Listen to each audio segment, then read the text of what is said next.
You're about to learn the key to having a magnetic interaction. Have you ever wanted to be more mysterious, to have women chase you, to be more unpredictable, to have women crave you and get excited when you're around? Well, if you don't do this one thing that I'm about to share with you, you're going to be boring in your interactions, boring in your relationships, and boring in your fucking life. Let's get into it. It's called shifting. Unlike in the desensitization phase where we're focused mostly on the mechanical aspects of game of what do I say and what do I do, the naturalization phase introduces this concept of shifting where you can kind of focus more on the emotion and the energy in the interaction to give the girl the best experience. Why is unpredictability attractive? Well, let's take the opposite, predictability. When you repeatedly behave, act, and talk in the same way over and over again, women get bored and they dismiss you on autopilot as the next low-value guy to come around. However, when you talk and behave and emote in an unpredictable way, women don't know how to respond to you, and that kind of like throws them off their autopilot and engages them into the present moment to engage with you and makes them more excited. A huge sign that a man is high value is that he simply says things that low value men think they couldn't get away with. And game is a mixture of letting things happen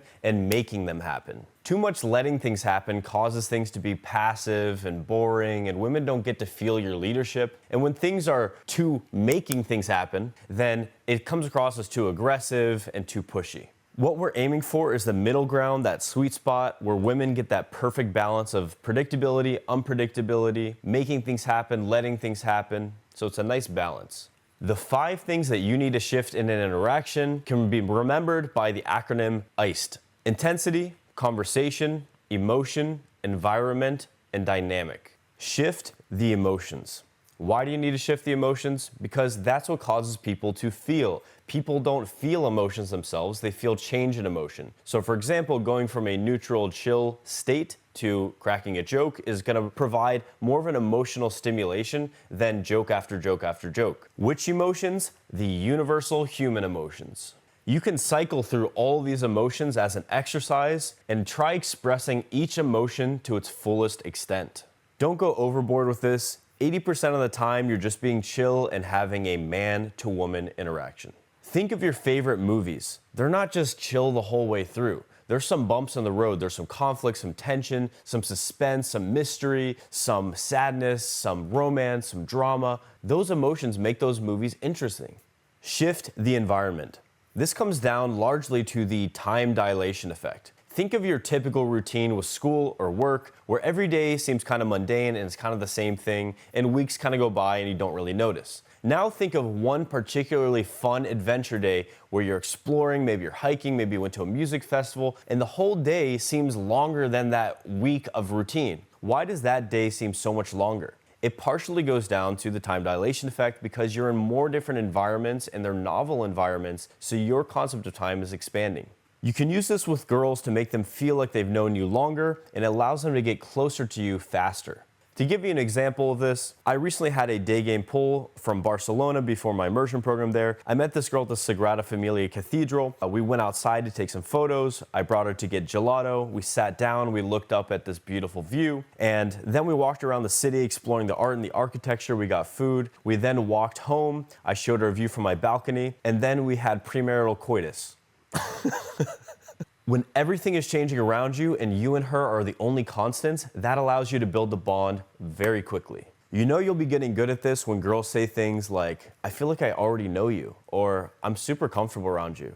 Shift the conversation. You're shifting both the topics of the conversation as well as the balance of you and her who talks. Why do you want to shift topics? Going through a variety of topics keeps the interaction more interesting.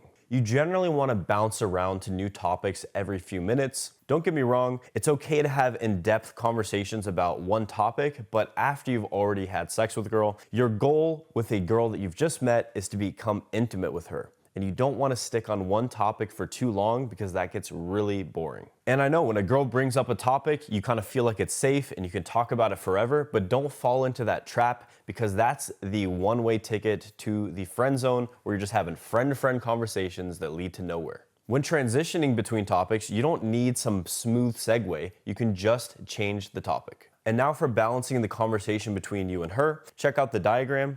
In the beginning of the conversation, you should be doing 90% of the talking, and then over the course of a couple minutes, that will shift to 50-50. Pauses are okay when you're in an interaction, however, not in the beginning. Allow the conversation to unfold naturally. There's no need to rush. If you find yourself talking too much about yourself, a really easy way to get out of that is to ask, what about you? Shift the dynamic. Your physiology influences your emotional experience. Maybe you grab a drink and sit down on a couch and you're just lounging around with her. And as the physicality starts to escalate, that changes the dynamic as well. Shift the intensity. High intensity would be things like strong eye contact, dominant or seductive vocal tonality, getting in close, being physical, or bringing up topics that relate to sex. Low intensity would be breaking eye contact, closing up your body language, taking space away, using statements of empathy. Ooh woo. You can even do this during sex by switching it up between dominant, hard fucking and sensual, passionate lovemaking. The rule of thumb is if you notice the girl getting tensed up or looking away, you should shift into low intensity. And then if you notice the girl being a little bit too loose or kind of bored, then you should shift into higher intensity. So to recap, you shift the emotion by being aware of where the emotional tenor is at that moment and shifting it to a different emotion. You shift the environment by moving her around. You shift the conversation by changing topics and shifting between you and her. You shift the dynamic by altering your body position and moving your body in different ways. And you shift the intensity by oscillating between high intensity and low intensity. Be aware of when you're doing too much of any of these things and shift to its opposite so you can give the girl the best experience possible so that she gives you the best experience possible. And I'll see you in that next video. Peace.